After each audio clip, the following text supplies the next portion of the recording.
మీరు తట్టుకోలేరు నిజానికి. ఐటీ యాక్ట్ కింద కేసు నమోదు చేశారు, కాపీరైట్ యాక్ట్ కింద కేసు నమోదు చేశారు, సినిమాటోగ్రఫీ అమెండ్మెంట్ యాక్ట్ కింద కేసు ఫైల్ చేశారు, ఫారినర్స్ యాక్ట్ ఫైల్ చేశారు, ఫోర్జరీ కేసు ఫైల్ చేశారు. ఇన్ని సెక్షన్ల కింద మీ వాడి మీద ఫైల్ అయిన కేసులన్నీ చూస్తూ ఉంటే ఇప్పట్లో బెయిల్ వచ్చే అవకాశం కూడా లేనట్టుంది.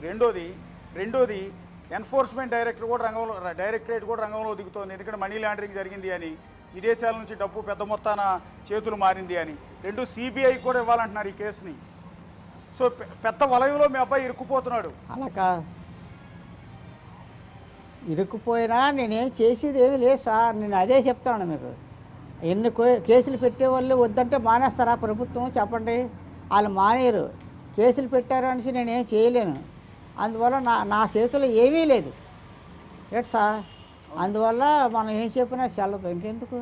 అంతా భగవంతుడి దయ అంతే. ఇంకా ఆ భగవంతుడి దయ, పోలీసుల దయ అంతే. హైదరాబాద్ పోలీస్ కమిషనర్ నా చేతిలో గారి పేరున్నారండి. హైదరాబాద్ పోలీస్ కమిషనర్ నాకు ఛానల్ బట్టి తెలుసా. ఆయన ఛానల్ బట్టి 20 సంవత్సరాలు బట్టి ఉంటున్నాను ఆయన పేరు. సజ్జనార్ అంటే ఆయన రకరకాల డిపార్ట్మెంట్లో కూడా పనిచేశారు ఆయన. అవునండి. అంటే ఆయనే మీ అబ్బాయిని అరెస్ట్ చేశారు. రకరకాల డిపార్ట్మెంట్లో కూడా పనిచేశారు. ఆయనే మీ అబ్బాయిని అరెస్ట్ చేశారు. మరి ఆయన డ్యూటీ ఆయన చేశారు సార్. ఆయనకి చెప్పినంత పెద్దవాడిని కాదు. కాకపోతే కోరుకుంటున్నాను ఆయనకి అంతే. రిక్వెస్ట్ చేసుకుంటున్నాను. ఇంగ్లీష్లో చెప్తారు కదా రిక్వెస్ట్ అని.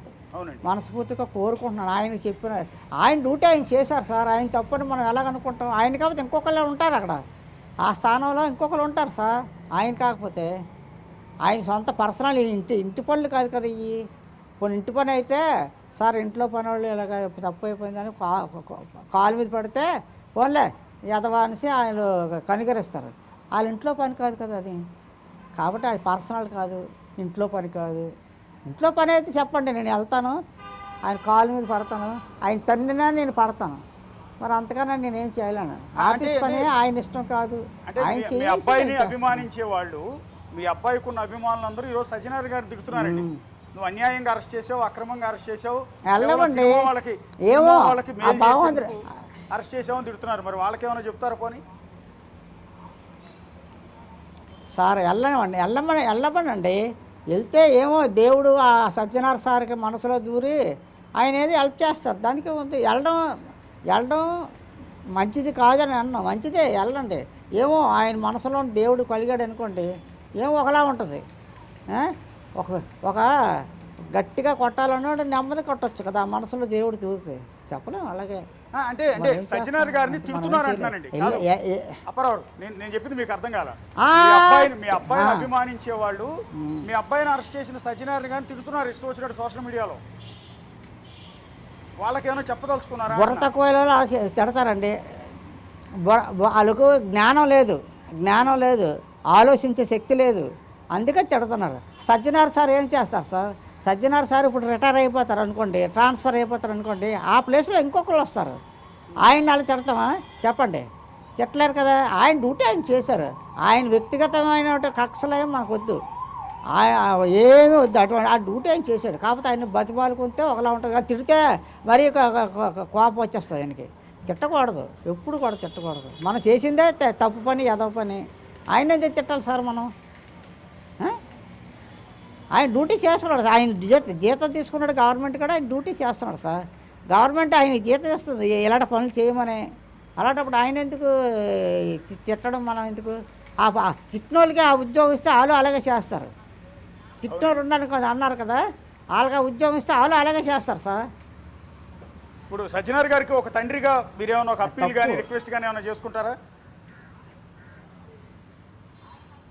ఆయనకి సజ్జనార్ సార్కి ఆ భగవంతుడికి నేను కోరుకుంటుంది ఏంటంటే పెద్ద ఇబ్బంది పెట్టకుండా ఏదో మీ చేతిలో ఉన్న వరకు ఆయన్ని కొంచెం రిలాక్స్ చేయండి. అంతకన్నా మనం ఆయన సార్ కోరుకునేది ఆయన చేతిలో ఉన్న చేసి పెట్టండి. చేతిలో లేని మనం చెప్పలేము కదా.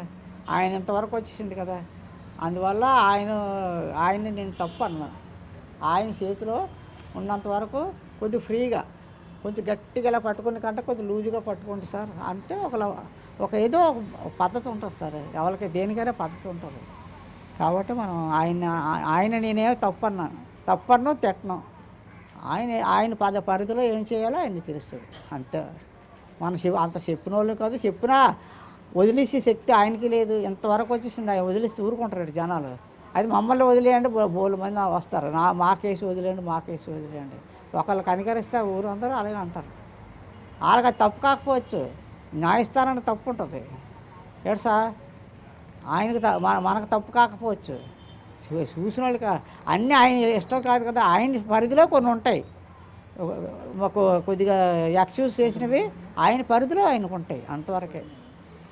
సరే, చివరిగా అప్పారావు ఒక్క మాట, మీ అబ్బాయిని ఈ రకంగా తప్పుదోవలో పట్టించిందని మీరు ఆరోపిస్తున్న మీ భార్య, మీరు కాపురం చేసిన మీ సతీమణి, బహుశా ఆవిడ కూడా టీవీ చూస్తూ ఉండొచ్చు, లేదంటే రేపు పొద్దున యూట్యూబ్లో చూస్తుంది ఈ వీడియోని, మీ ఆవిడకి ఏమైనా చెప్పదలుచుకున్నారా లైవ్ ఈ సందర్భంగా? మా ఆవిడ ఉన్నదని చెప్పలేనండి, చచ్చిపోతారని వెళ్ళిపోయింది పిల్లలు చెప్పి, చచ్చిపోయి ఉంటుందని నేను అనుకుంటున్నాను. ఒకవేళ భార్య బతికుండి చూసింది అనుకోండి, నీ వల్లే ఎలా తయారయ్యే పిల్లలు అని చెప్తాను, అంతవరకే. పిల్లలు నీ వల్లే ఎలా పాడైపోయారు అని ఆ మొక్కే చెప్తాను. నువ్వు వెళ్ళిపోయిందని వెళ్ళావు, సచ్చిద్దని సచ్చావు, కానీ పిల్లల్లో ఎలా తయారు చేసావు, వాళ్ళ జీవితాలతో ఆడుకొని వెళ్ళిపోయావు, నా జీవితం వాళ్ళ పిల్లల జీవితాలతో ఆడుకొని వెళ్ళిపోయావు చెప్తాను, అంతవరకే. ఇంకేం చేయను. ఓకే అండి అప్పారావు, మీరు ఆరోగ్యంగా ఉండాలి. నేను ఆవిడ వెళ్ళిపోయిన తర్వాత చట్ట ప్రకారంగా నేను డైవర్స్ తీసుకున్నాను సార్. ఓకే, చట్ట ప్రకారంగా తీసుకున్నాను. నేను ఒకళ్ళు చెప్తే వినేవాడిని కాదు, నేను చట్ట ప్రకారంగా తీసుకున్నాను. రేపు పొద్దున్న ఏదైనా రావచ్చు, నేను చచ్చిపోయిన తర్వాత ఆవిడ రావచ్చు, అప్పుడు వీళ్ళందరూ మా వాళ్ళు అందరూ ఏం చేయలేరు ఆవిడని, అందుకే చట్ట ప్రకారంగా తీసుకున్నాను. అది ఆఫీస్కి వెళ్ళిపోయి ఒకలేడు పిల్లలు చేసి నా పెన్షన్ ఆవిడ పేరు రాయించుకోవడం ఇలాగ అన్నీ ఇబ్బంది పెడుతుంది మనం డైవర్స్ తీసుకోకపోతే. పక్కాగా నేను డైవర్స్ తీసుకున్నాను కాబట్టి క్లోజ్ చేస్తాను, అక్కడ సాఫ్ట్వేర్ క్లోజ్ చేసేసాను అంతే. క్లియర్గా ఉండాలి, ఏ పని అయినా క్లియర్గా ఉండాలి. ధన్యవాదాలు అప్పారావు, మీరు ఆరోగ్యంగా ఉండాలి. అసలే హెల్త్ బాగాలేదంటున్నారు. మీకు ధన్యవాదాలు. మీ కొడుకుని మీరు కలవాలని కోరుకుంటూ ఉన్నాం. సరే, ఎంతైనా మీరు తండ్రి, ఆయన కొడుకు తప్పో ఒప్పో చేశాడు, చట్ట ప్రకారం చర్యలు తీసుకుంటారు అతని మీద. సో ఒక తండ్రిగా మీది ఒక బాధ్యత ఉంది, మీ కొడుకుని చూడాలనిపిస్తుంది మీకు. సో మీరు హైదరాబాద్ వచ్చి మీ బిడ్డను కలవాలని మేము కోరుకుంటూ ఉన్నాం, మీరు అనుకుంటున్న న్యాయం జరగాలని కూడా కోరుకుంటూ ఉన్నాం. ఇది ఇప్పుడు ఏదైతే తెలుగు రాష్ట్రాల్లో సంచలనమైన ఐబొమ్మ రవి తండ్రి అప్పారావు అనేక అంశాల గురించి డిస్కస్ చేశారు. పర్టికులర్గా తన బిడ్డ జీవితం ఎందుకు ఇలా తయారయ్యాడు అంటే, ఆకలిలోంచి అతనికి పట్టుదల పెరిగింది. ఒకప్పుడు తిండికి కూడా లేక అనేక రోజులు పస్తులుండి ఎన్నో ఇబ్బందులు పడ్డాడు. అలా పస్తులుండి అనుభవించిన నరకంలోంచే ఏదో సాధించాలి లైఫ్లో అన్న ఆ పట్టుదలతోనే ఈరోజు ఇలాంటివేవో చేసి ఇది సంపాదించాడో, చెడ్డ పేరు తెచ్చుకున్నాడో, మంచి పేరు తెచ్చుకున్నాడో, ఇవన్నీ చేశాడు అనేది తండ్రి చెప్తున్నమాట. ఇక తన భార్యే తన కొడుకుని చెడగొట్టింది అనేది మరొక అంశం. ఇక కోడల గురించి అనేక అంశాలు ప్రస్తుతం మాట్లాడే ప్రయత్నం చేశారు. కాకపోతే అన్నిటికన్నా ముఖ్యమైనది ఏంటంటే, హైదరాబాద్ సిపి సజ్జనార్ గురించి ఐబొమ్మ రవి తండ్రి అప్పారావు మాట్లాడిన మాటలు చాలా కీలకం. బేసిక్గా అందరూ ఏమనుకుంటారంటే, తన కొడుకుని అరెస్ట్ చేశారు కాబట్టి పోలీస్ కమిషనర్ని విమర్శిస్తారు చాలామంది, అన్యాయంగా అరెస్ట్ చేసామనో ఇంకోటో.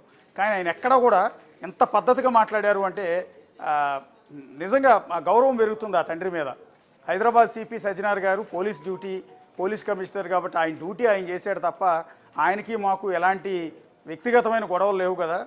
సో ఆయన డ్యూటీ చేసినప్పుడు ఆయన అనవసరంగా బుర్రలేని కొంతమంది వెధవలు అనవసరంగా ఆయన తిడుతున్నారు అంటూ ఆయన వాళ్ళని ఎవరైతే సజ్జనార్ గారిని విమర్శిస్తున్నారో వారిని ఉద్దేశించి కూడా అప్పారావు ప్రస్తుతం కామెంట్ చేస్తున్నారు. ప్రస్తుతం హైదరాబాద్లో ఐబొమ్మ రవిని పోలీసులు కస్టడీలోకి తీసుకుని విచారిస్తున్నారు. ఇంకా విచారణ కొనసాగుతుంది స్టిల్ ఇప్పుడు కూడా. సో ఇప్పుడు మనం మాట్లాడిన ఆయన తండ్రి అప్పారావు ప్రస్తుతం వైజాగ్లో ఒక పల్లెటూళ్ళలో ఉన్నారు. సో పల్లెటూళ్ళలో ఆయన ఇంటి దగ్గర నుంచి ప్రస్తుతం లైవ్లో మాట్లాడారు. Right Ashok, thank you.